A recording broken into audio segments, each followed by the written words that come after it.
나 촉법이라서 처벌 안 받아. 촉법소년이면 그럼 범죄를 저질러도 아무 문제도 없구나.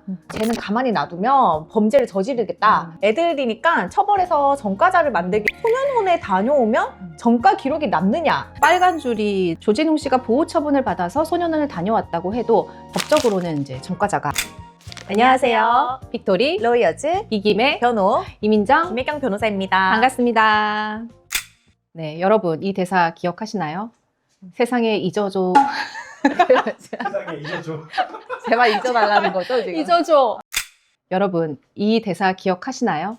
세상에 잊어도 될 범죄는 없다. 드라마 시그널에서 이재한 형사가 했던 명대사인데요. 아이러니하게도 이 명대사를 남긴 배우 조진웅 씨가 정작 본인의 지우고 싶었던 과거 범죄로 인해서 연예계 은퇴를 하는 파국을 맞는 일이 있었습니다. 네, 지난 12월 5일 디스패치가 조진웅 씨의 소년범 이력을 폭로하면서 모든 게 시작됐는데요. 이 기사가 보도된 이후 완전 대한민국이 발칵 뒤집혔죠.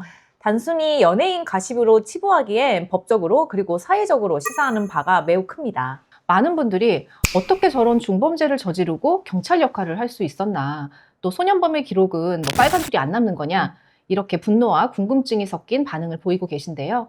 사실 이번 사건은 단순히 연예인 한 명의 스캔들을 넘어서 우리 사회의 소년법 시스템과 또 전과 기록 공개, 그리고 공인의 도덕성이라는 아주 묵직한 주제들을 건드리고 있습니다. 네, 그래서 오늘 조진웅 사태로 본 소년범에 대해서 1부, 2부로 나누어서 꼼꼼하게 짚어드리도록 하겠습니다. 먼저 사건부터 짧게 정리를 해보죠. 디스패치 보도 내용을 보면 좀 충격적입니다.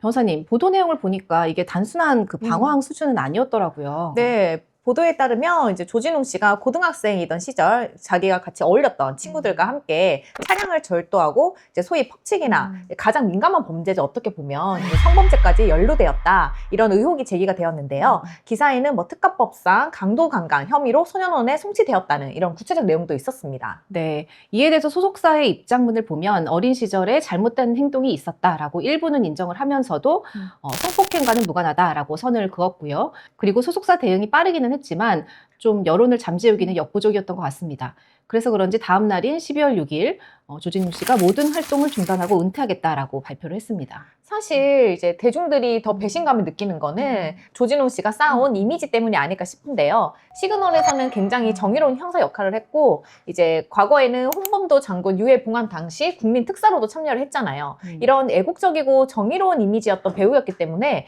대중 입장에서는 아, 내가 알던 그 사람이 맞나 싶은 거죠. 네, 맞습니다.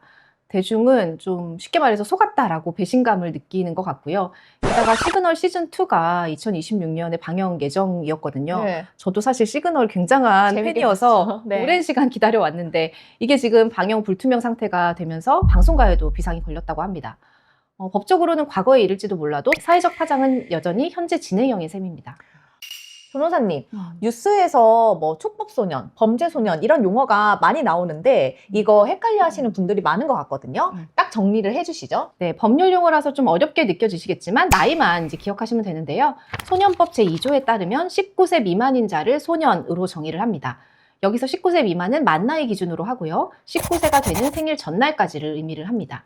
네, 그런데 이 소년도 소년법 제4조에 따라서 범죄소년, 촉법소년, 우범소년 이렇게 세 가지로 분류가 됩니다. 첫 번째 범죄소년에 대해 먼저 설명드리면 14세 이상 19세 미만으로 죄를 범한 소년을 말합니다. 우리가 흔히 아는 중2부터 고3 정도라고 생각을 하시면 되는데요. 일반적으로 우리가 뭐 범죄를 저질렀다, 뭐 청소년들이 범죄를 저질렀다라고 하면 생각하는 그 청소년 범죄자가 여기에 해당합니다. 이 친구들은 죄를 지으면 형사처벌도 받을 수 있고 소년법상 보호처분도 받을 수 있습니다. 이번 조진웅 씨 케이스가 고등학생 때라고 하니까 여기에 해당할 것 같습니다. 두 번째는 촉법소년인데요. 10세 이상 14세 미만으로 형법 법령에 저촉되는 행위를 한 소년을 말합니다. 이 연령대는 그 형법 구조에 따라서 형사 미성년자로 분류가 되고요. 그래서 형사처벌은 받지를 않게 됩니다. 그리고 소년법상의 보호처분의 대상이 됩니다.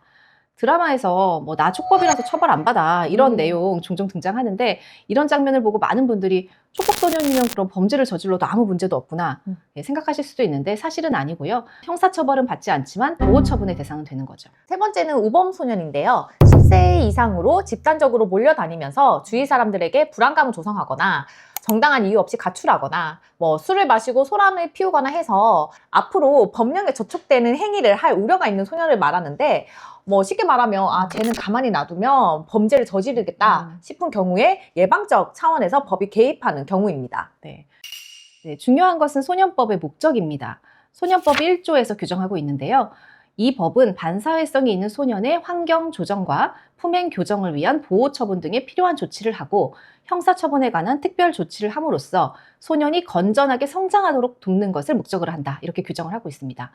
그러니까 일반 형법과 좀 다르게 소년법은 보호와 교육이 우선되는 그런 법령입니다. 네, 뭐 쉽게 말해서 애들이니까 처벌해서 전과자를 만들기보다는 잘 타일러서 사회인으로 만들자, 이게 핵심이라는 점에서 잘못한 만큼 처벌해야 된다라는 성인 형사사건과 이제 차이가 있는 거죠.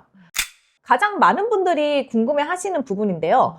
바로 소년원에 다녀오면 전과 기록이 남느냐, 이 부분인데 변호사님, 진실이 뭔가요? 네, 결론부터 말씀드리면 빨간 줄이 남지 않습니다. 네.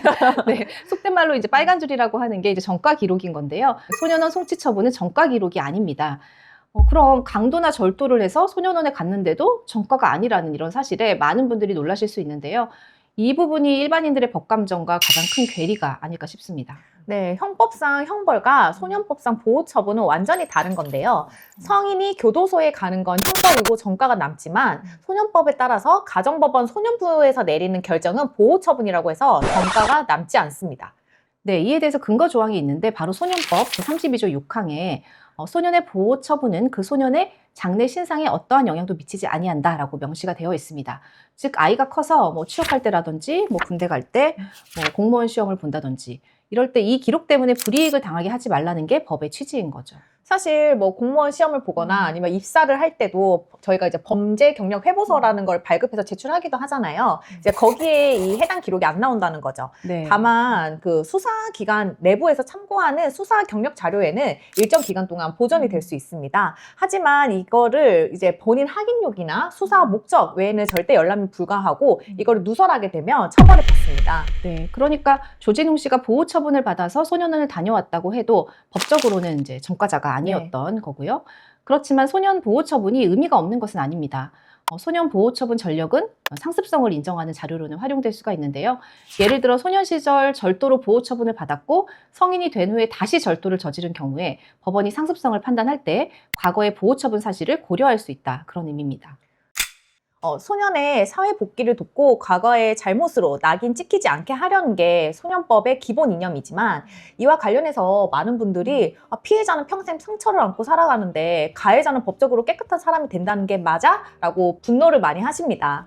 네, 그 점이 법의 취지와 현실의 간극이라고 할 수 있겠습니다. 소년법은 미성숙한 아이들에게 기회를 주자는 사회적 합의라고 할 수 있지만 피해자의 고통을 생각한다면 그 합의가 과연 공정한가? 이에 대한 논란은 끊이지 않고 있는 거죠. 1부에서는 소년범의 정의와 전과 기록에 대해서 알아봤는데요. 2부에서는 좀 더 구체적인 내용을 파헤쳐 보도록 하겠습니다. 오늘 영상 보시고 여러분이 어떻게 생각하시는지 댓글로 자유롭게 의견 남겨주시기 바랍니다. 네, 영상이 도움이 되셨다면 구독과 좋아요 저에게 큰 힘이 되니까 한번 눌러주시고요. 지금까지 이김의 변호였습니다. 여러분 또 만나요.